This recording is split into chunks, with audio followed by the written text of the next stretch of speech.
Erlangga Almahendra, dosen Fakultas Ekonomika dan Bisnis Universitas Gadjah Mada. Kali ini saya akan membuat serangkaian video perkuliahan dengan topik mengelola keuangan startup. Kita tahu banyak di antara generasi muda sekarang yang terinspirasi untuk membuat perusahaan startup. Terlebih setelah kita melihat di banyak pemberitaan media massa, banyak sekali berita-berita yang mengekspos tentang keberhasilan startup digital. Namun, yang tidak dibahas oleh media salah satunya adalah juga terkait dengan lebih banyak lagi sebetulnya startup itu yang mengalami kegagalan. Nah, jadi kita akan mencoba menjawab pertanyaan penting, bagaimana sebetulnya kita bisa mengelola keuangan sebuah startup. Nah, kita tahu ketika proses pengelolaan startup, setiap startup atau perusahaan perintis selalu dimulai dengan tahap awal yang biasanya memiliki nilai yang sangat kecil. Ini yang disebut sebagai tahap benih, di mana startup belum memiliki produk yang siap untuk dipasarkan. Nah, ketika startup kemudian mulai meluncurkan produk dan mendapatkan pelanggan, maka nilai startup biasanya akan semakin besar. Nah, disinilah lalu kemudian muncul tahap yang disebut sebagai tahap pencarian dana atau fundraising. Pendiri atau founder mulai memikirkan bagaimana caranya bisa mendapatkan pendanaan tambahan dari pihak ketiga atau investor yang kemudian ditukar dengan kepemilikan saham perusahaan. Jadi ilustrasinya kita lihat sebagai berikut, ya. Setiap startup pasti akan mengalami fase ini, fase perkembangan, di mana kalau kita lihat seiring dengan berkembangnya startup atau usaha rintisan tersebut, biasanya kepemilikan saham juga akan semakin berkurang. Kepemilikan saham dari pendiri akan semakin berkurang.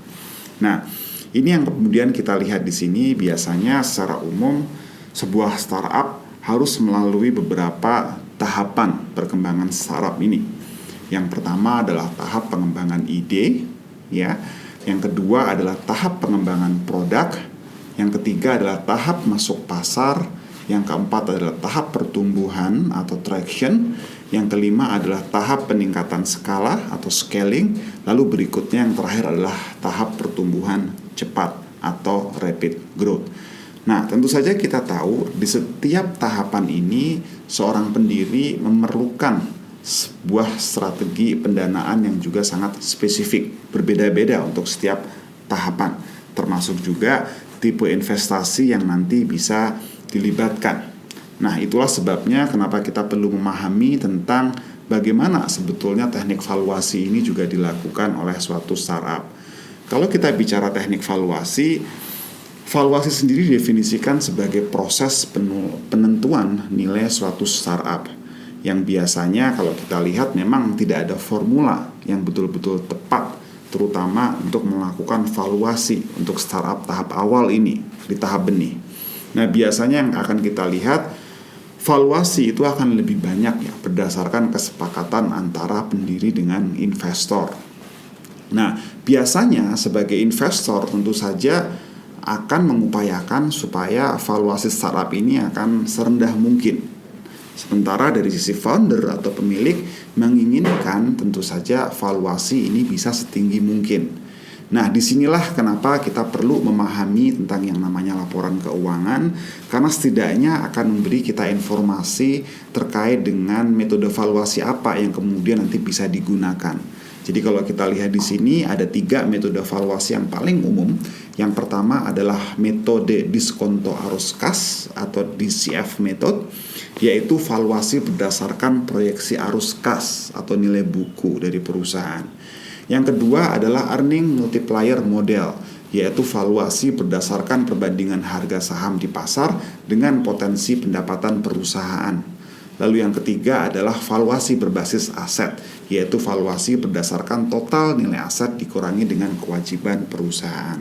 Nah, ketiga jenis metode valuasi ini sekali lagi membutuhkan pemahaman kita terkait dengan yang namanya laporan keuangan.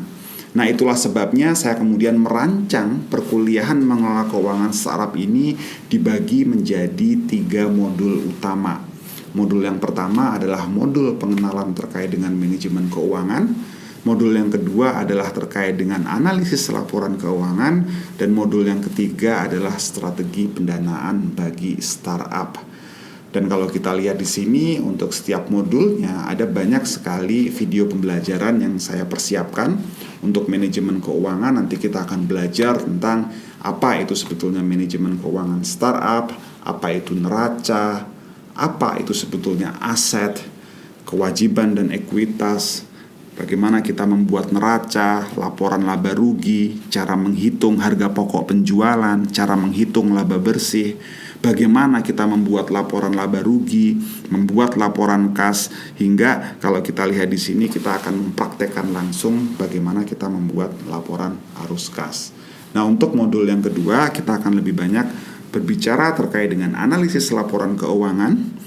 Ada analisis rasio profitabilitas, rasio likuiditas, rasio aktivitas, rasio solvabilitas, bagaimana kita merencanakan arus kas, merencanakan neraca, dan merencanakan laporan laba rugi. Nah, baru kemudian di modul yang ketiga, ini barangkali modul yang paling menarik ya. Tapi sekali lagi modul ketiga ini ya tidak akan bisa kita pahami kalau kita tidak menguasai modul sebelumnya. Di modul ketiga ini kita akan membahas terkait dengan siklus pendanaan startup, burn rate atau laju bakar, seed funding, venture capital, teknik fundraising, praktek dari fundraising, lalu kemudian kita akan mendiskusikan juga terkait dengan term sheet atau kontrak investasi, lalu kemudian kita akan membahas bagaimana sebetulnya kita bisa menentukan harga saham, preferensi likuidasi dari suatu startup, aspek kontrol dari suatu startup. Kita akan menunjukkan ya contoh kontrak investasi atau term sheet ya. Lalu terakhir kita akan membahas terkait dengan tipe-tipe valuasi dan metode valuasi yang biasanya lazim digunakan. Yang pasti perkuliahan terkait dengan pengelolaan keuangan startup ini memang sengaja saya buat mendasar sekaligus mendalam.